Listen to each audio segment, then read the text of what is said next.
Pada proyek ini, kami mengangkat tema sistem informasi akuntansi pada kafe titik balik. Tujuan dari Project Based Learning atau PBL ini adalah agar kami dapat memahami bagaimana sebuah sistem informasi akuntansi bekerja dalam kegiatan bisnis yang sebenarnya. Jadi, kami tidak hanya mempelajari teori, tetapi juga menganalisis langsung proses bisnis yang ada di sebuah perusahaan atau usaha. Dalam proyek ini, terdapat 3 pembahasan utama, yaitu data flow diagram, ER diagram, dan flowchart. Objek yang kami pilih dalam proyek ini adalah kafe titik balik.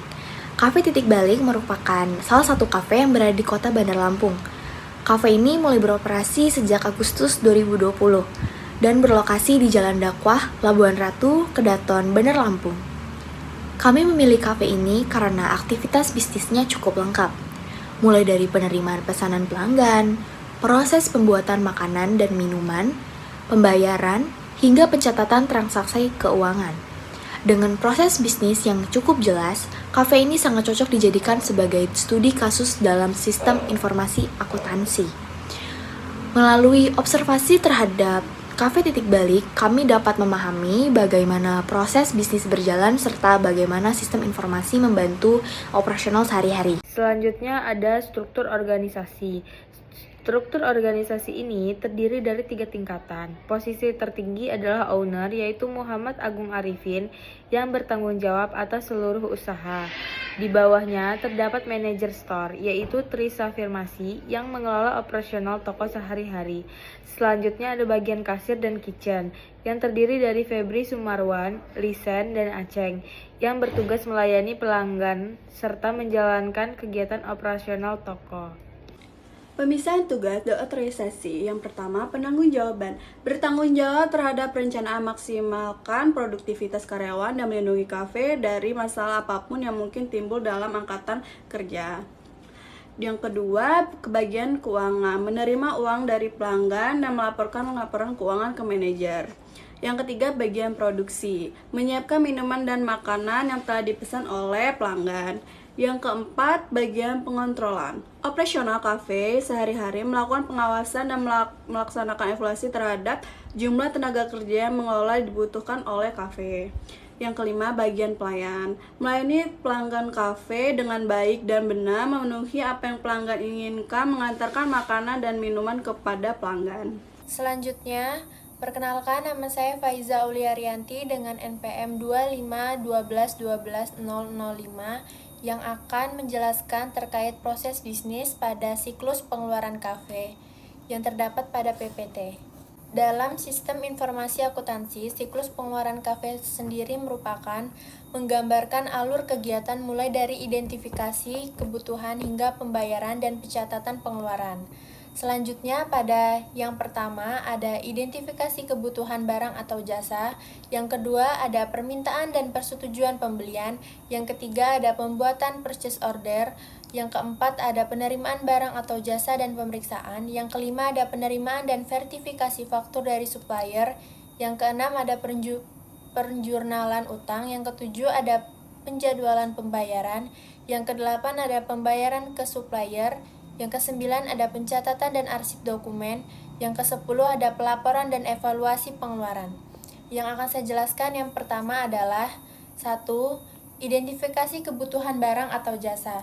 Yang dimaksud di sini adalah setiap bagian dari dapur, bar, operasional lainnya mengidentifikasi kebutuhan, menentukan spesifikasi jumlah dan estimasi biaya. Lalu yang kedua ada permintaan dan persetujuan pembelian. Membuat permintaan pembelian atau PR diajukan untuk persetujuan wewenang. Lalu yang ketiga ada pembuatan purchase order, yaitu bagian pembelian membuat PO ke supplier dan PO berisi detail barang atau jasa, harga, syarat pembayaran, dan tanggal pengiriman.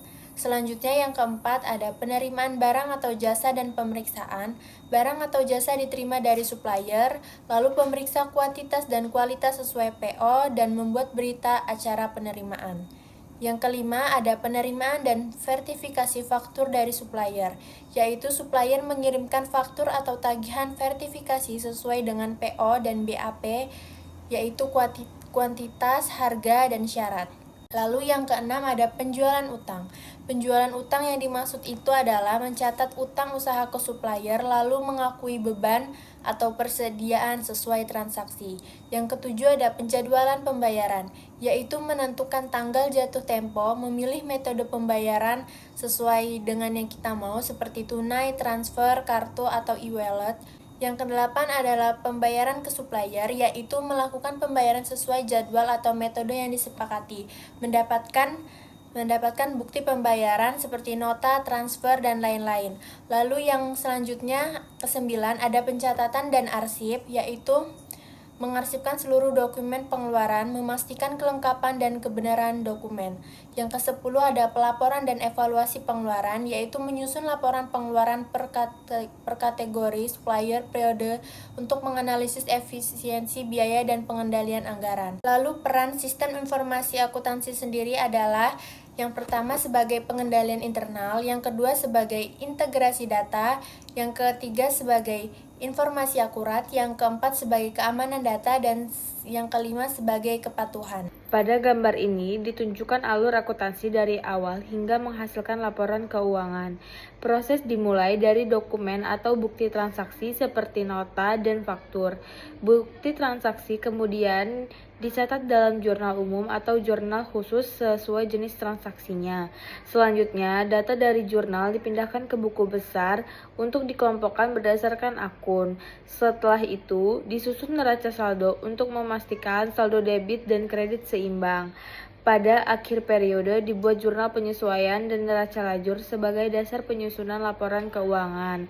Hasil akhirnya adalah laporan laba rugi, laporan perubahan ekuitas, laporan posisi keuangan atau neraca, dan laporan arus kas. Setelah laporan keuangan selesai, dilakukan jurnal penutup, dibuat neraca saldo penutup, dan jika diperlukan dibuat jurnal balik untuk mempermudah pencatatan pada periode berikutnya. Jadi, alur akuntansi dimulai dari bukti transaksi, pencatatan, pengelompokan, penyesuaian, hingga menghasilkan laporan keuangan. Jadi saya akan menjelaskan tentang sekan 1 pada gambar di atas. Gambar ini menjelaskan hubungan antara siklus produksi dengan beberapa bagian dalam perusahaan, seperti siklus pendapatan, pengeluaran, SDM, serta sistem pelaporan. Lalu sekan 2 yaitu siklus produksi. Di tengah terhadap siklus produksi sebagai pusat kegiatan yang mengatur proses pembuatan produksi mulai dari bahan baku, tenaga kerja, hingga menjadi produk jadi. Lalu sekian 3 yaitu siklus pendapatan. Siklus produksi menerima pesanan pelanggan dan prediksi penjualan sebagai dasar menentukan jumlah produksi. Setelah selesai, produk jadi dikirim untuk memenuhi kebutuhan pelanggan. Sekian 4 yaitu siklus pengeluaran. Siklus produksi berhubungan dengan siklus pengeluaran untuk mendapatkan bahan baku dan kebutuhan produksi lainnya. Lalu sekian 5 yaitu siklus SDM dan pelaporan. Produksi membutuhkan tenaga kerja yang dikelola oleh bagian SDM, sedangkan biaya produksi akan dicatat oleh sistem buku besar dan dilaporkan kepada manajemen. Dan yang terakhir yaitu sekian 6. Jadi siklus produksi menjadi penghubung antara penjualan, pembelian, tenaga kerja, dan laporan perusahaan agar proses produksi berjalan efektif.